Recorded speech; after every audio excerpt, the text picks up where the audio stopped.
I'm Tracy Walker, and today I'll read another chapter of my book, The Cards I Was Dealt That Transformed My Life. And today's chapter is chapter 20, Two Lives Connected Forever. Everyone was really happy for us. Our guests travelled to the reception venue while we spent time with the photographer in the gorgeous gardens. There were little nooks surrounded by stunning colour and huge variety of flowers. We had our first toast as a married couple, together in this magical place. With a little bottle of bubbly, my new husband and his brother had thoughtfully brought along. Everything was perfect. At the reception, my daughter's partner at the time kept popping up in the trees and at the table, taking candid on-the-spot shots. Looking back at them now still makes me laugh. One of the photos shows me mouth wide open, about to take a bite of my dessert.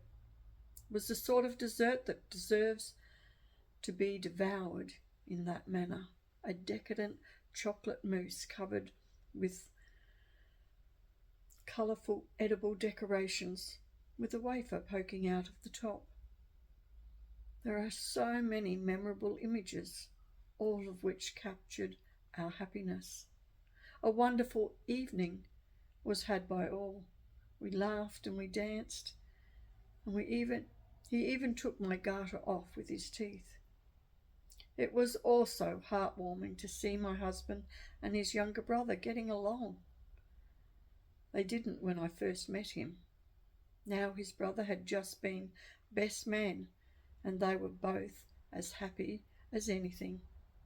The next morning, we went for a walk along the beach with our guests before heading off to our honeymoon in a tropical paradise. Honeymooning in a tropical island in Tahiti was a no-brainer. We both loved to travel and loved the water. It was the ideal location, but in my true style. The time was also not without its hiccups. It all started at the luggage carousel at Papeete. We watched and waited as everyone else on our flight collected their bags. Fewer and fewer bags were coming out until nothing. The carousel was empty. All we could do was fill in some forms at the luggage counter and head to our hotel with nothing but the clothes on our back. In my case, it was jeans and a jacket because it had been cool when we left Brisbane. It wasn't so cool in Papeete. The next morning we had to put on our dirty clothes for our flight to Moray Island. As we touched down, all I could think about was finding a shop, any shop, that sold swimmers and a sarong. I was hot and I needed to get out of these clothes I'd had on for 2 days straight. Once we arrived at the resort, we explained our luggage situation, and the lovely receptionist contacted the airline to start trying to track it down. We also contacted the insurance company. Keep your receipts for any clothes you buy, they said. There was a distinct lack of concern, which we weren't overly impressed by. We were on a very small island. All of our clothes, including my sexy underwear, were flying off to some unknown destination. Our first priority was to find something to wear. There were a few general clothing stores. Swimmers and a sarong would do for now, but I needed underwear.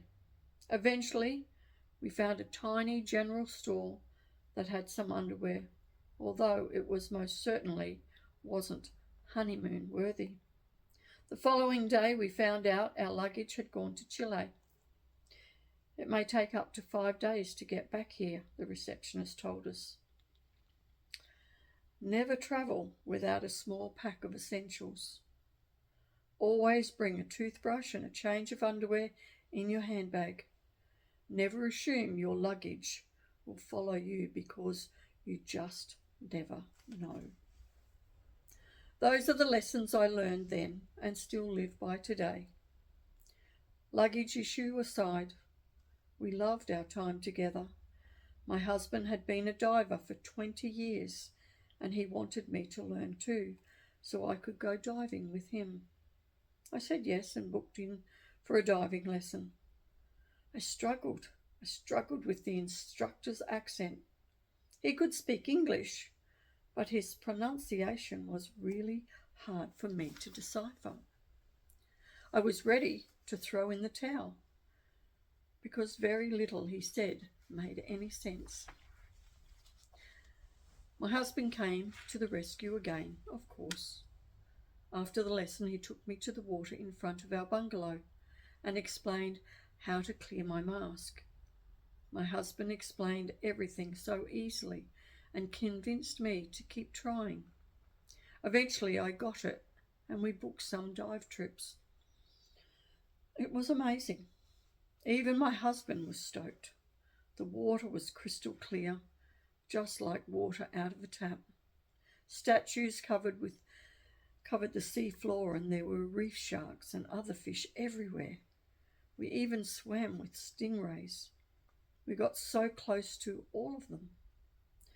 Wow, it was a different world, and I immediately understood why my husband loved it so much. Another thing we did was hire a scooter so we could travel around the island and up the mountain.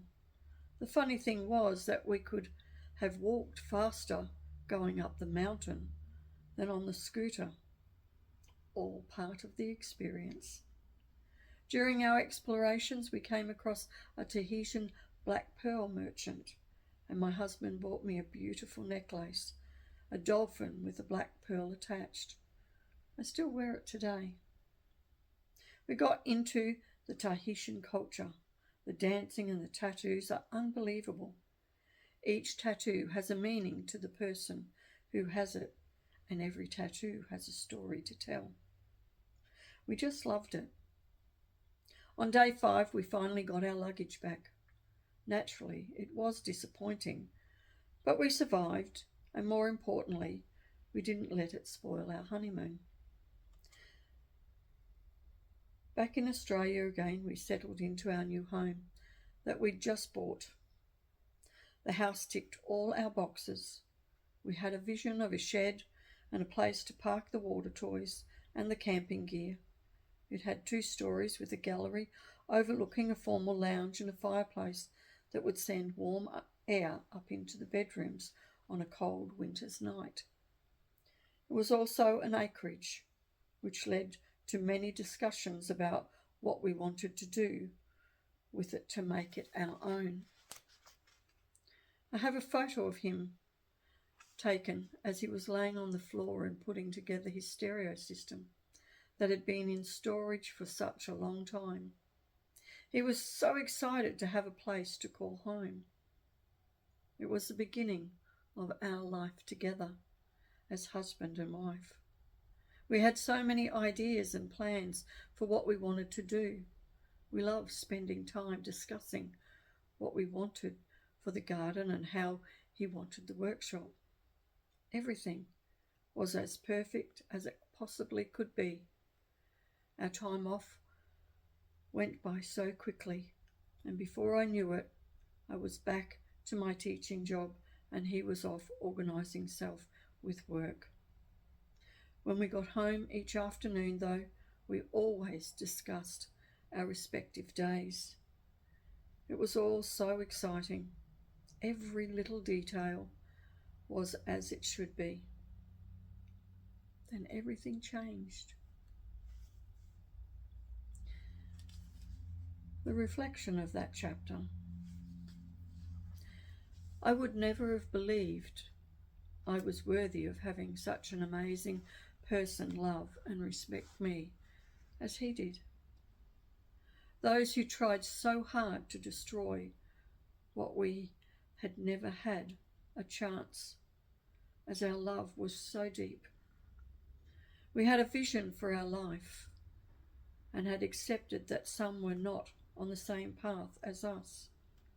Once we focused on our life, we stopped trying to convince others to join us. We decided that was their choice. We also decided to choose something loving and kind rather than manipulation and games. I'm not saying it was easy.